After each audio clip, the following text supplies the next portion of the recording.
નવસારીની જ્યાં સરપોર પારડી ગામમાં વાંદરાનો આતંક જોવા મળ્યો છે।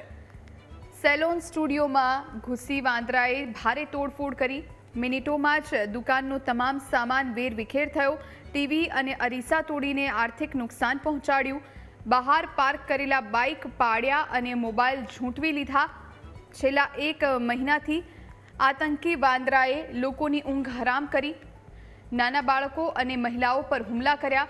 વન વિભાગને જાણ હોવા છતાં પાંજરું ન મૂકતા ગ્રામજનોમાં રોષ જોવા મળ્યો છે।